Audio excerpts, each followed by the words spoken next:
what are like few key things we should keep in our mind while we are investing? वो जो आप पैसा डाल रहे हैं आप उसे कितने समय बाद वापस चाहते हैं. दे विल बी मनी जो आप शॉर्ट टर्म गोल्स के लिए इन्वेस्ट करना चाहते हो, राइट. कि मुझे तो ये बताओ कि इस इन्वेस्टमेंट में रिटर्न कितना मिलेगा. देखो दो तरह के रिटर्न्स होते हैं मिस्टी. नंबर वन इज जैसे आपने बोला income, regular income. So you can say that if you are investing for long term, whatever amount of gain you have to pay zero tax on that So get the same amount back. And this deduction is not allowed on everything. You cannot claim deduction while investing in mutual funds. Liquidity. I really forgot at this point. Try. We discussed liquidity was like the Water is liquid, huh? Tell me. Hi guys, welcome back to Money with Mannat. In the last episode, we discussed about saving and investment. Today, I have a few more follow-up questions for my dad, so I'll be asking those. Yes, I am here, Mishti. Yes, please tell me. क्या questions हैं आज आपके? Like when we're investing, you told like what is investing and everything, but what are like few key things we should keep in our mind while we're investing? Right. So ये बहुत अच्छा question है मिस्टी. और आँख बंद करके हमें investment नहीं करनी चाहिए, राइट. हमें बहुत सारे फैक्टर्स हैं जो कंसिडर करने चाहिए, राइट. हमारे पास डिफरेंट एसेट क्लासेस होती है इन्वेस्ट करने के लिए. For example you can invest in stock market, you can invest in stock market through mutual funds. अभी थोड़े एडवांस कॉन्सेप्ट है, बाद में डिस्कस करेंगे. Asset classes type of investment? Yes, type of investments. Okay. Real estate यानी कि आप property में इन्वेस्ट कर सकते हो. गोल्ड, सिल्वर, कॉपर, आप मेटल्स यानी कॉमोडिटीज़ के अंदर भी जो है वो इन्वेस्ट कर सकते हो. So there are many type of asset class. But जब भी आप इन्वेस्ट करने जाए, मैं आपको कुछ कैरेक्टरिस्टिक्स बता रहा हूँ, कुछ फीचर्स बता रहा हूँ, वो आपको जो है वो ज़रूर कंसिडर करने चाहिए. सबसे पहली चीज़ जो सुनने में थोड़ी काउंटर इंट्यूटिव लगती है, people always relate investment with risk, right. But I always say whenever you are going to invest, first thing you should consider is safety of your principal amount. Safety of your Principal amount. What is principal amount? The one you are like putting in. Yes. तो जो पैसा आप basically invest कर रहे हैं, ऐसा ना हो कि वो ज़ीरो हो जाए. कहीं पे भी अगर आप इन्वेस्ट करने जा रहे हैं, सबसे पहले आपको एक बात ध्यान रखनी है, your money should be safe. You should be able to get your money back for sure, right, for sure. Okay. ऐसा ना हो कि भाई आपने पैसे लगाए और उसके आने के चांसेस जो हैं वो बिल्कुल कम है. ठीक है. But now you said like real estate and gold. But how does real estate and gold work in that sense? How can? Like how is real estate or money growing or gold growing your money? Okay. So अभी के लिए बहुत advance question है, but gold की supply limited है, यानी कि unlimited gold तो है नहीं, राइट. और उसकी जो डिमांड है वो दिन पर दिन बढ़ती जा रही है. अभी क्या हो रहा है, आपको थोड़ा सा एक ग्लोबल व्यू देता हूँ. अभी क्या हो रहा है कि हर देश का जो सेंट्रल बैंक है, इंडिया का सेंट्रल बैंक पता है आपको? RBI, reserve bank of India. तो हर देश का सेंट्रल बैंक अभी जो है गोल्ड इकट्ठा कर रहा है, राइट. बिकॉज अभी तक हम लोग ना यूएस की सारी बातें माना करते थे. मैं आपको बहुत छोटे उस पर समझाने की कोशिश कर रहा हूँ. हम लोग अभी यूएस की सारी बातें माना करते थे. अभी यूएस से सब जो है वो थोड़ा सा ना अपने आप को डिटैच करना चाह रहे हैं. डिस्प्यूट नहीं, सब लोग अपना डिटैच करना चाह रहे हैं. बिकॉज ट्रम्प वो कुछ भी बोल रहा है. अभी वेनेजुला, राइट. और आपको सारे ग्रीनलैंड, ओके ठीक है, ओके. हाँ, अभी ग्रीनलैंड को भी खरीदने की बात कर रहा है. तो you know every country is preparing themself कि भाई हमारे पास गोल्ड रिजर्व्स होने चाहिए. इसलिए गोल्ड की डिमांड बहुत ज़्यादा है इस समय, और गोल्ड के प्राइसेस जो है वो इस समय बहुत शूट अप कर चुके हैं. ओके. एंड रियल एस्टेट में क्या होता है, रियल एस्टेट में कैसे इन्वेस्टमेंट होती है, तो you buy a piece of land, right. Again land भी क्या एक लिमिटेड एसेट है कि अनलिमिटेड एसेट है? क्या लगता है? It's a limited asset. Why? Because land can neither be created nor be destroyed. जितना है उतना है, अनलेस एंड अनटिल हम मार्स पे रोज ऐसे ना जाने लगे जैसे हम ग्रेटर फरीदाबाद से दिल्ली जाते हैं या नोएडा जाते हैं, तब तक तो लैंड इज लिमिटेड. तो लैंड लिमिटेड है, इस कारण से उसकी भी डिमांड जो है वो हमेशा बढ़ती जाती है और सप्लाई उसकी लिमिटेड है, तो उसके भी प्राइस बढ़ते हैं. और जब प्राइस बढ़ते हैं तो आपका प्रॉफिट होता है. खैर हम दूसरी तरफ जाने लग गए. बट याद रखें कि जब आप इन्वेस्ट करने जा रहे हैं, your first concern should be safety of your principal. याद रखें कि भाई आपने ऐसी जगहों पे पैसे नहीं लगाने हैं जहाँ पे आपको ज़रा सा भी ये लग रहा है कि मेरे पैसे पूरे डूब जाएंगे, मेरा जो प्रिंसिपल है वो बिल्कुल ज़ीरो हो जाएगा. Is that clear? Safety is like one of the factors. Yes. What other factors should we consider? So बहुत सारे फैक्टर्स हैं. मैंने आपको एक सेफ्टी बताया. सेकंड फैक्टर जो मुझे सबसे इंपॉर्टेंट लगता है मिष्टी, वो है लिक्विडिटी। लिक्विडिटी मैंने कल भी चर्चा करी थी लास्ट Yeah. एपिसोड में। क्या होता है लिक्विडिटी? मैं टेस्ट भी करता रहूँगा साथ साथ। Liquidity. I literally forgot at this point. Try We discussed liquidity was like the water is liquid. हाँ, tell no, me. like it was something related to money, like in that sense कि something about I literally forgot. How easily you can withdraw your money from a particular investment, how easily you can convert your investment into hard cash, right? That is liquidity. तो जितनी जल्दी आप convert कर सकते हो, यानी कि वो एसेट क्लास उतनी ज़्यादा लिक्विड है। हर एसेट क्लास की लिक्विडिटी अलग अलग तरीके से होती है। मैं आपको एग्जांपल समझाता हूँ। फॉर एग्जांपल, सेविंग्स बैंक में जो पैसा रखा हुआ है, आप खुद से बताना, मैं आपसे क्वेश्चन पूछता हूँ, जो भी आपके मन में आंसर है, सही गलत, ठीक है। सेविंग्स बैंक में जो पैसा रखा हुआ है वर्सेस रियल एस्टेट यानी प्रॉपर्टी में जो पैसा इन्वेस्ट कर रखा है, which is more liquid? I think the savings bank one. Yes, because you can just go to the bank and get your money from there, Yeah. or you can simply use your UPI to transfer money from one place to another, right? But real estate में liquidity is a problem. Why? Can you just sell your house on Facebook right now? No, you can't. Can you sell your house in just 1 second? No, you can't. No, because उसके लिए आपको पहले property dealers को बोलना पड़ेगा, फिर property dealers को बोलोगे, वो आपको फिर बहुत सारे लोगों को लाके घर दिखाएंगे, किसी को Yeah. पसंद आएगा, किसी को पसंद नहीं आएगा, right? Then bargaining and everything. Bargaining चलेगी, 2-3-4 महीने, 1 साल भी लग सकता है आपको अपनी रियल एस्टेट को लिक्विडेट करते करते, right? So liquidity is one of the characteristic जो हमें इन्वेस्टमेंट में ध्यान रखनी चाहिए। अब इसका मतलब ये नहीं कि हमेशा हमें हमेशा लिक्विडिटी या लिक्विड इन्वेस्टमेंट में ही जाना चाहिए। सो डिपेंडिंग अपॉन वो जो आप पैसा डाल रहे हैं, आप उसे कितने समय बाद वापस चाहते हैं। For example, there will be money जो आप शॉर्ट टर्म गोल्स के लिए इन्वेस्ट करना चाहते हो, राइट? वो आप लिक्विड एसेट्स में रखोगे। लिक्विड एसेट्स मतलब जो जल्दी से You can withdraw them. Yes cash में कन्वर्ट हो सकते हैं, राइट? फिर देर आर एसेट्स जो आपको लगता है, देर इज मनी जो आपको लगता है कि आपको नेक्स्ट 5-7 ईयर्स में नहीं चाहिए, आप अपने लॉन्ग टर्म गोल्स के लिए उनको रख रहे हो, तो उनको हम थोड़ा इलिक्विड एसेट में भी रख सकते हैं, या हम ऐसी जगहों पर भी रख सकते हैं जहाँ पे इमीडिएट कैश आउट हमें ना मिले, थोड़ा समय लग जाए हमें उसे कैश आउट करने में। Okay okay, so second characteristic is liquidity. So what people generally do, मैं आपको थर्ड कैरेक्टरिस्टिक बताने वाला हूँ, लेकिन लोग हमेशा ना मिष्टी थर्ड कैरेक्टरिस्टिक से शुरू करते हैं और तभी वो मार खा जाते हैं, right? Third characteristic is return. Okay. Return is like कि आप अपने पैसे पे कितना पैसा अर्न कर रहे हो। बिकॉज अगर आप किसी को 100 रुपीज़ कहीं पे आप इन्वेस्ट कर रहे हो, so you are expecting that I should get some return on it, I should earn something on it, that is return, and this is third characteristic. But generally मैं आपको साथ में मिस्टेक भी बताता हूँ। व्हाट पीपल डू, वो हमेशा शुरू करते हैं कि मुझे तो ये बताओ कि इस इन्वेस्टमेंट में रिटर्न कितना मिलेगा। दे नेवर आस्क सेफ्टी क्या है, लिक्विडिटी क्या है, दे ऑलवेज आस्क व्हाट, कि रिटर्न कितना मिलेगा। रिटर्न कितना मिलेगा। So you mean return is that हमारी इन्वेस्टमेंट हमें कितना इनकम देने वाली है। हाँ, इनकम भी हो सकता है। देखो, 2 तरह के रिटर्न्स होते हैं मिष्टी। नंबर 1 इज़ जैसे आपने बोला इनकम, रेगुलर इनकम। मैं एक एग्जांपल देता हूँ। मान लो हमने एक फ्लैट खरीदा और उस फ्लैट को हमने रेंट पे चढ़ा दिया, राइट? तो हमें हर मंथ क्या आ रहा है वहाँ से? रेंट आ रहा है। तो वो हमारा इनकम, एक तरह की इनकम हो गई, रेगुलर इनकम हो गई।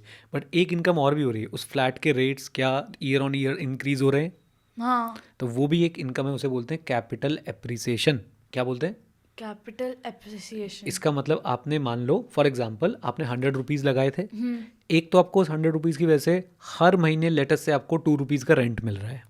Okay, you are happy, 2 rupees का रेंट मुझे मिल रहा है, राइट? अब ये कम है कि ज़्यादा है वो हम बाद में देखेंगे, बट आपको 2 रुपीज़ का रेंट मिल रहा है। बट अगले साल उस 100 रुपीज़ की वैल्यू 120 हो गई।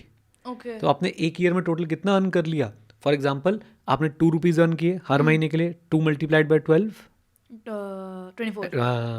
24, ठीक है। सो 24 रुपीज़ आपने रेंट में अर्न कर लिए, एंड आपका जो कैपिटल था, जो फ्लैट का रेट था, वो भी अप्रिशिएट हो गया। वो 100 से बढ़ के कितना हो गया था? 120। कितना इंक्रीज हो गया? बाय 20 20 से इंक्रीज हो गया। तो 24 आपने वहाँ से कमा लिए, 20 आपने यहाँ से अभी कमाए नहीं है, आपका बस रेट बढ़ गया। आपको पता कि okay my investment value is now 120। तो 2 तरह की आपके जो है वो रिटर्न एक्सपेक्टेशन हो सकती है अपनी इन्वेस्टमेंट पे। One is regular return, right, and second is capital appreciation. तो दोनों के नाम लेके बताओ कौन कौन से? regular income and capital appreciation. Appreciation. You said about safety, liquidity and return. and what should be the other things, other characteristics that we should take care of while we're investing? So one important thing Mishti जो मुझे बहुत important लगती है, at least मैं हमेशा बहुत important समझता हूँ उसको, वो है कन्वीनियंस, राइट? कन्वीनियंस क्या होता है? Is it easy to invest, right? Again, is it easy to withdraw money? Liquidity है कि आप कितनी जल्दी कैश में कन्वर्ट कर सकते हो, लेकिन आप कितनी आसानी से पैसे को विड्रॉ कर सकते हो? Can I check the value easily? आप आसानी से क्या उसकी वैल्यू पता लगा सकते हो? जैसे रियल स्टेट में वैल्यू पता लगाना बहुत मुश्किल है. There is no transparent, there is no transparent market कि भाई इस जगह की रेट जो है इतना चल रहा है. बस वो सबके कहने से जो रेट है वो रेट चल रहा है. For example, brokers have different prices. Yes, different person expect different prices. हर किसी को वो अपने हिसाब से दिखता है, राइट? सो एक ये चीज़ है, और साथ साथ में ये भी कि इस पर्टिकुलर एसेट से जिसमें मैंने इन्वेस्ट किया वहाँ से मैं इनकम विदाउट एनी ट्रबल कमा सकता हूँ या नहीं कमा सकता हूँ, right? So convenience is one of the characteristic जो आप इन्वेस्ट करने से पहले हमेशा देखें.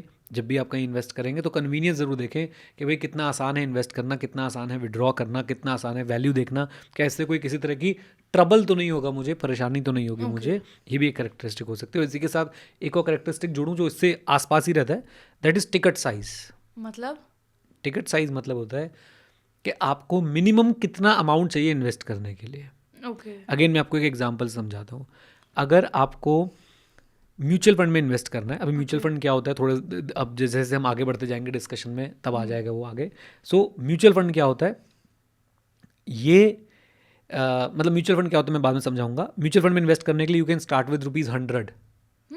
यस, बट रियल स्टेट में अगर आपको एक्चुअली में कोई जगह खरीदनी है, कोई लैंड खरीदनी है, कोई बिल्डिंग खरीदनी है, तो डू यू थिंक ₹100 से स्टार्टिंग होती होगी? nothing. So in a place like Faridabad, a good building or a good piece of land will cost you crores, right? So ticket size किसका बड़ा हुआ? Real estate. Real estate का ticket size you can say is the minimum amount needed to invest, right? जो smallest possible आपका amount है वो क्या होने वाला है? तो real estate में it can go into crores. Mutual funds में, स्टॉक्स में it starts with ₹100, ₹50, even ₹50, right? So I will guide you कि ये कैसे होता है. बट याद रखना है आपने कि यहाँ पे ये भी एक इम्पॉर्टेंट जो है वो कैरेक्टरिस्टिक है आपके डिफरेंट एसेट क्लासेस की. Okay. So yesterday you were talking about taxes. So like, do all the asset classes have the same amount of tax applied to them? Very good question. हमने कल post tax returns की बात करी थी कि post tax returns क्या होते हैं क्या नहीं होते हैं, है ना? Yes. तो डिफरेंट एसेट क्लास पे टैक्स जो है वो अलग तरीके से लगता है. अभी आप बहुत छोटे हो समझने के लिए, बस मैं ये बता देता हूँ कि कोई मतलब आप ऐसा समझ लो कि किसी रियल स्टेट पे अगर आपको प्रॉफिट होता है तो उस पे आपको बहुत सारा टैक्स लगता है, राइट? गोल्ड पे आपको बहुत सारा टैक्स लगता है इन कंपैरिजन टू इक्विटी, यानी कि in comparison to stock market. Stock market की इनकम पे अभी भी जो टैक्सेस हैं वो कंपैरेटिवली कम है, राइट? अभी मैं वो नंबर्स में नहीं जा रहा, परसेंटेज में नहीं जा रहा. This differentiation? So I feel that, आपको एक बात और बताता हूँ ताकि आपको ये डिफ्रेंसिएशन और ज़्यादा फील हो. 2018 तक, if I am not wrong, 2018 तक जीरो टैक्स था स्टॉक मार्केट की लॉन्ग टर्म इनकम पे. लॉन्ग टर्म क्या होता है अभी बता दूंगा, आगे चल के हम बहुत डिस्कशन करने वाले हैं. So you can say that if you are investing for long term, whatever amount of gain you have to pay zero tax on that. So the same amount back. Yes. For example, I invested ₹100, it became 1,000, so I got a profit of 900, zero tax. Wow. Okay, but now this is not the case. Now you have to pay some tax to the government, right? Okay. Which we will definitely discuss in the upcoming episodes. But अभी के लिए मैं यही बोलूँगा कि हाँ, अब जो है मिष्टी टैक्सेस हैं और डिफरेंट एसेट क्लास पे डिफरेंट टैक्सेस हैं, और ये भी हमें सोच समझ के, ये भी हमें इन्वेस्टमेंट में जो है वो हमेशा सोचना चाहिए कि टैक्स कब लगता है. One of the most important thing is tax कब लगता है.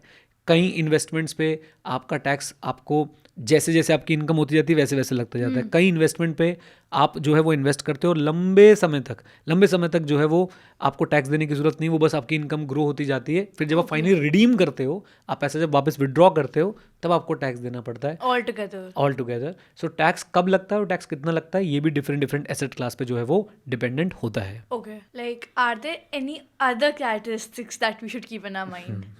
एक और कैरेक्टरिस्टिक है मिस्ट्री जो मुझे लगता है कि हमें पता होनी चाहिए. देयर आर सर्टेन इन्वेस्टमेंट जिसमें आपको टैक्स बेनिफिट मिलता है. Okay. उसे हम टैक्स डिडक्शंस बोलते हैं. फॉर एग्जांपल, आपको पता है मैं आपके नाम पे एक जगह पे इन्वेस्ट करता हूँ which is known as Sukanya Smriti scheme करके, SSS, राइट? ओके। काशवी की भी है, आपकी भी है, और उसमें जब हम पैसे डिपॉजिट करते हैं so government gives us tax deduction, so it helps us in increasing our current income and therefore the tax. For example, I am earning 100 rupees, right? So government says that if you will deposit 1 rupee in Sukanya Smrithi scheme, we will decrease your income by 1 rupee and you have to pay tax on 99, not on 100. But difference? So first I was required to pay tax on 100 rupees, Yeah. but I deposited 1 rupee in Sukanya Smrithi scheme. So you're supposed to pay tax on 99 rupees. Yes, government will say, okay, आपने हमारी बात मानी, आपने हमारी बताई हुई जगह पे इन्वेस्ट किया है. So government wants to give incentive to save for girl child, to save for retirement, right? So उस incentive के चलते जब मैं इन्वेस्ट करूंगा 1 rupee सुकन्या समृद्धि स्कीम में, I will get 1 rupees deduction. And this deduction is not allowed on everything. You cannot claim deduction while investing in mutual funds. So there is a one particular category in which you can get deduction, but in general you don't get deduction for investing in stock market, right? Okay. You don't get deduction for investing in cryptos. You don't get deduction for investing in real estate. You get deduction for investing in government schemes like Public Provident Fund, Sukanya Smriddhi scheme, etc. Okay. Okay, so this is one of the characteristic जो मैं mind में रखनी चाहिए. But आज मैंने कुछ plan किया है, और प्लान ये किया है कि अब आपका टेस्ट भी होगा. हमने इतनी सारी बातें करी हैं. So here is a quiz for Mishti. मैं भी इसको बीच में रख लेता हूँ ताकि मैं यहीं से जो है सारे क्वेश्चंस पढ़ पाऊँ. सो पहला क्वेश्चन है, an investment that allow you to withdraw your money almost instantly is described as having high Liquidity. Click on it. यहाँ से कर दे, टच स्क्रीन से कर दो. हाँ. ठीक है, okay, liquidity, great, right answer. Can you please read? This term specifically measures how easily and quickly an asset can be converted into cash without affecting its market price. Yes, तो आप बिना उसके मार्केट प्राइस को छेड़े ज़्यादा impact के साथ, without more impact, you can withdraw. चलिए नेक्स्ट पे चलते हैं. Okay, when does the ticket size of the investment, what does the ticket size of investment refer to? चलो बताओ. First option is the fee charge for making the investment. Second is the minimum amount of money required to start investing. That C is the total profit you will earn over time, and D is how easily the investment can be brought in. B. It's B. Can you read B for me? Yeah, whoa, great. क्या था B? That's the minimum amount of money required to start investing. Yes, तो ticket size जो है वो minimum amount होता है. Okay, चलिए next पे चलते हैं. Okay, what is the question? If an investment value grows from 1000 to 1200 over a year, this increase is an example of. ध्यान से, मैंने एग्जाम्पल दिया भी था. इन्वेस्टमेंट की वैल्यू 1000 थी and it went to 1200 in a year. So this is an example of capital appreciation, tax deduction, high liquidity और regular income. A. Capital appreciation. Oh, nice one, nice one, nice one. You getting good marks. हाँ, चलो ठीक है. Capital appreciation.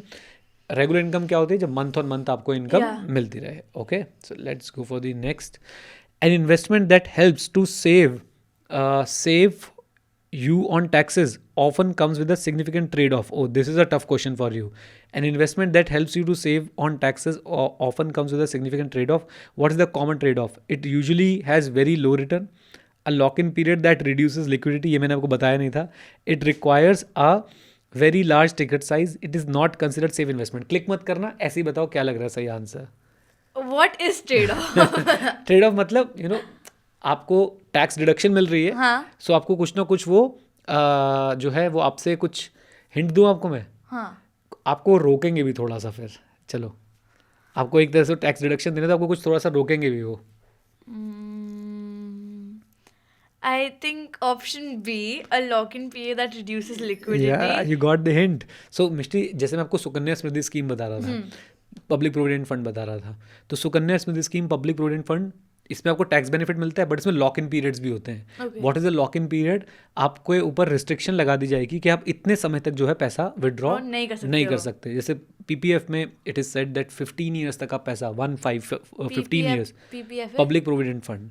तो public provident fund से you can not withdraw money till 15 years. So there are some exceptions. For example 7 year के बाद आप कुछ पैसा विड्रॉ कर सकते हो. सुकन्या समृद्धि स्कीम में it is 21 years, right? So बहुत ही अच्छा क्वेश्चन आया है बीच में कि जो आपको टैक्स सेविंग में हेल्प कर रहा है, बट वो आपको एक तरह का लिमिटेशन लगाता है. एक बार क्लिक करके देखो, is this the right answer? Wow, that's nice, that's right. चलिए नेक्स्ट क्वेश्चन पे चलते हैं जल्दी से. Next, so next question is, मैं पढ़ता हूँ. Which of the following situation best illustrate the convenience factor earning 10% interest rate on your investment, being able to invest and check your balance using a simple mobile app, having to wait 5 days to withdraw your money, knowing that your initial investment is protected by the government. Convenience feature. I'm a little confused in this one. Okay, no I problem. think it could be between B and D.